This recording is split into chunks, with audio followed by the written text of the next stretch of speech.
किसी शहर में एक बड़ा धर्मात्मा राजा राज करता था। उसके दान धर्म का प्रवाह कभी बंद नहीं होता था। हर जगह राजा बढ़ चढ़कर दान दक्षिणा देता था। एक दिन उसके यहाँ एक साधु आया। उसने राजा से कहा, राजन, सुना है तुम बहुत दान धर्म करने वाले राजा हो। तुम्हारे यहाँ से कोई भी खाली हाथ नहीं जाता क्या?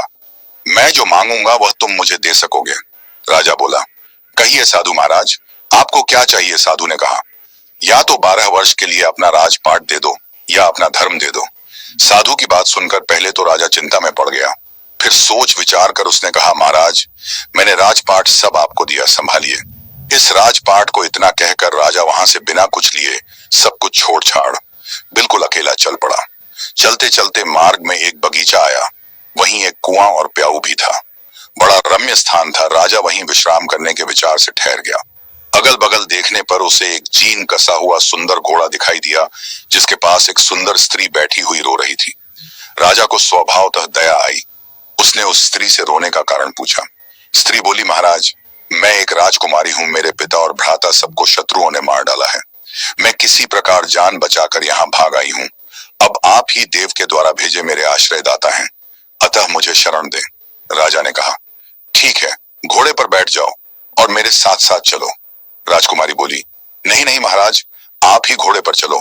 आपके सामने मेरा घोड़े पर बैठकर चलना ठीक नहीं है। राजा घोड़े पर सवार हो गया। चलते चलते दोनों एक दूसरे राजा के नगर में पहुंचे। स्त्री ने कहा, आप शहर जाकर कोई बढ़िया मकान भाड़े पर ठीक करो, तब तक मैं यहीं बैठती हूँ। राजा ने कहा, भाई, मेरे पास एक अधे भी नहीं है, फिर मकान की बात किस मुंह से करूंगा? स्त्री ने कहा, महाराज, रुपयों पैसों की आवश्यकता हो तो मेरे पास से ले जाओ। और उसने निकालकर 10 मोहर राजा को थमा दी। राजा भी मकान ठीक कराया और राजकुमारी को लेकर उसी मकान में गया और उन्हें वहां छोड़कर बाहर से घोड़े और उस स्त्री के लिए भोजन सामग्री ले आया। राजकुमारी ने भोजन तैयार किया और राजा से भोजन करने को कहा। राजा ने कहा, अरे आप भी तो भोजन करो। उसने कहा, नहीं महाराज, पहले आप भोजन कर लें, आपके बाद मैं खा लूंगी। राजा ने भोजन किया, स्त्री ने भी किया। दूसरे दिन उस स्त्री ने कहा, राजन, आपको अधिक कष्ट होता है, काम करने में क्यों ना एक नौक रख लो। राजा बोला, भाई, मेरे पास तो एक अधे भी नहीं है और तुम मुझसे राजाओं की सी बात कर रही हो। स्त्री ने कहा, राजन, आप असमंजस में ना पड़िए। मैं औरत जात ना हुई होती तो स्वयं इन कामों को कर लाती। आपको कहने भी नहीं जाती रुपए पैसों की। आपको जब भी आवश्यकता पड़े आप हमसे निसंकोच मांग लिया कीजिए। राजा गया और एक नौकर ले आया। कुछ दिनों के बाद उस स्त्री ने कहा, राजन, मन बहलाने के लिए कभी कभी यहाँ के राजा की कचहरी में चले जाया करो और उन्हें सुन लिया करो। अब राजा रोज कचहरी जाने लगा।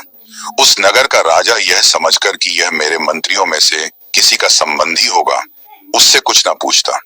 इधर मंत्री लोग उसकी आकृति राजा के समान देखकर राज संबंधी जानकर कुछ ना बोलते। कुछ दिन यूं ही बीत गए। एक दिन राजा और मंत्री वर्ग ने आपस में आखिर उस राजा के संबंध में बातचीत की।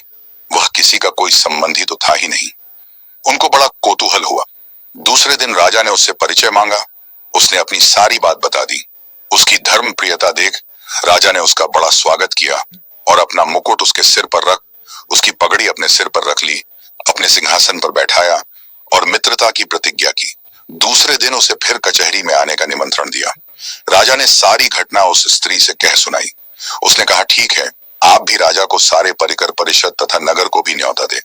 आइए, वह पहले तो हिचकिचाया, पर उसके प्रभाव तथा आग्रह को देखकर राजा उस स्त्री की बात मान गया। और अगले दिन जब कचहरी गया तो राजा को सारे मंत्री परिषद सहित पूरे नगर को अगले दिन सुबह के भोज के लिए आमंत्रित किया। उस नगर का राजा हैरान होते हुए बोला, कहीं भांग वांग पी ली है क्या भोज?